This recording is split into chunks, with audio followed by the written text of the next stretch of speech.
सेहत की बात डॉक्टर अनवारुल हक रूमी के साथ। सर, शुगर, डायबिटीज या ज़ियाबितिस, आईडीएफ जो इंटरनेशनल डायबिटीज फेडरेशन है, उनके मुताबिक कोई हर 9 में से एक शख्स दुनिया में वो डायबिटीज का शिकार है, जबकि पाकिस्तान में करोड़ों की तादाद में शुगर के मरीज जो है बढ़ रहे हैं। सर, क्या कहेंगे, एक्टिव होम्योपैथी उसको कैसे देखती है? यहाँ पे मैं आपको ये चीज बताना चाहूंगा कि शुगर एक हकीकत है, लेकिन ये ऐसी हकीकत है कि जो रिवर्सेबल है। एक नई स्टडी के मुताबिक पाकिस्तान में जब इंसुलिन रेजिस्टेंस टेस्ट कराया गया तो उसमें मैक्सिमम लोगों में वो टेस्ट पॉजिटिव आया। इसका मतलब ये है कि लबलबा इंसुलिन प्रोड्यूस कर रहा है, लेकिन खून की नालियों के अंदर वो हजम नहीं हो पा रही, यानी मेटाबोलाइट नहीं हो पा रही। तो इसका मतलब है कि लोगों को हकीकी शुगर नहीं है, जिसमें कि लबलबा डैमेज होता है या लबलबा इंसुलिन नहीं प्रोड्यूस कर रहा होता है। वो इंसुलिन प्रोड्यूस कर रहा है, लेकिन वो मेटाबोलाइट नहीं हो रही, वो हजम नहीं हो पा रही, जिसकी वजह से खून की नालियों में रेसिस्टेंस आती है, उसमें उसका रिएक्शन आता है जो शुगर और ब्लड प्रेशर दोनों की फॉर्म में आता है। और ये याद रखिए, अगर शुगर और ब्लड प्रेशर दोनों इकट्ठे हो जाएं तो दोनों रिवर्सेबल है। ये इस चीज की सबूत है कि दोनों के ऊपर प्रेशर आता है। और वो प्रेशर किस चीज का आता है कि जब उनके अंदर कार्बन ज्यादा हो जाता है। कार्बन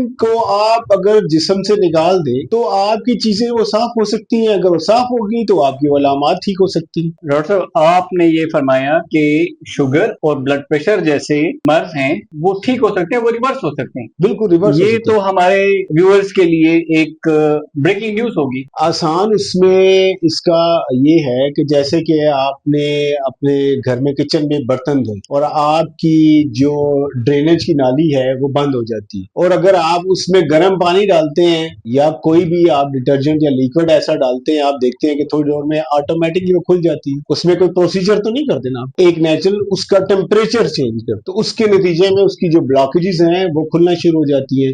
शुगर और ब्लड प्रेशर में भी यही केस है। हमारे यहाँ जो शुगर और ब्लड प्रेशर की रीजन जो है वो लाइफस्टाइल है। अच्छा। उसमें जो मैक्रोन्यूट्रिएंट्स हैं उसकी इनटेक कम है, और जो माइक्रोन्यूट्रिएंट्स हैं जैसे फैट्स, प्रोटीन्स, कार्ब्स जो ना वो ज्यादा लिए जाते हैं। हमारे लोगों का स्टाइल ये है कि लोगों में बहुत ज्यादा इन्फर्मिटीज हैं, कमजोरियां, वीकनेसेस हैं, जो भी ये चीजें शुगर और ब्लड प्रेशर प्राइमरी वो काज करती है। अभी मुझे हैरानगी होती है उन लोगों के ऊपर कि अभी एक ऐसा ग्रुप है कि जो शुगर के पेशेंट्स में रोटी और चावल जो है ना वो छुड़वा रहा है, वो मना कर रहा है। ये बहुत आम बात है। वो आम बात जो है वो लोगों में और बीमारी फैला रही है। चीफ सोर्स एनर्जी जो है ना वो कार्बोहाइड्रेट होते हैं। उसका सबसे रिच जो रिसोर्स है उसमें से एक जो है वो रोटी है, गंदुम है। गंदुम के अंदर वाहिद ऐसी चीज है जिसके अंदर 6 किस्म की प्रोटीन्स हैं, वेरी इफेक्टिव प्रोटीन्स है। HLA डॉग 2 से लेकर HLA डॉग 8 तक है। और ये वाहिद ऐसी न्यूट्रिशन है, एक चपाती जो है, एक फुल्का जो है, उसके अंदर इतनी प्रोटीन्स हैं जो आपकी हो सकता है एक पूरी मछली के अंदर हो।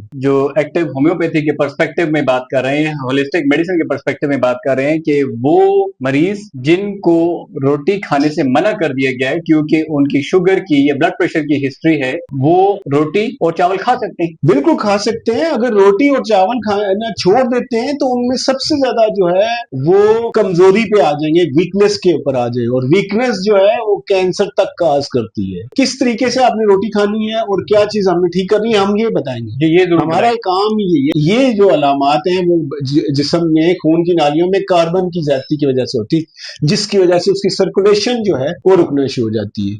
जब सर्कुलेशन निकलेगी तो ऑटोमेटिकली जो है ना आपका मेटाबॉलिज्म, एब्जॉर्प्शन और एसिमुलेशन ये सारा डिस्टर्ब होना शुरू हो जाएगा। अब हम इस पिक्चर को रिवर्स करेंगे। अब क्या है कि जो शुगर का मरीज है उसमें आप सबसे बड़े तो देखें कि 5 बड़ी लेट कॉम्प्लिकेशंस होती है। अभी हमने शुगर नहीं देखी, उसकी लेट कॉम्प्लिकेशंस होती है। सबसे पहले न्यूरोपैथीज है, जिस्म की जो दर्दें, मसल्स डैमेज होना शुरू हो जाती है। दूसरी नेफ्रोपैथीज है, गुर्दे और यूरिनरी ट्रैक के जो मसाइल है। तीसरी जो चीज है कार्डियो या एंजियोपैथी है, जिसमें जो ना दिल और खून की नालियों के मसाइल हैं। चौथी रेटिनोपैथी से आंखों और इससे जो रेलिवेंट है मसाइल हैं। पांचवी सेक्सुअल स्थिनिया, जिनसी कमजोरी, मेल फीमेल दोनों में। अब ये सारी चीजें इस चीज का सबूत है कि जिस्म में कमजोरी होना शुरू हो जाती है, और कमजोरी को सबसे ज्यादा दूर करने का जो रिसोर्स है वो एक चपाती है, रोटी है। गरीब हो या आम हो, उसकी जो शदीद भूख लगी हो, अगर वो एक रोटी का नवाला लेते ही जाता है तो उसको फौरन एनर्जी मिलना शुरू हो जाती है। तो रोटी मसला नहीं करती। जिस्म के अंदर जो रुकावट, जिन जगहों पे जो रुकावट है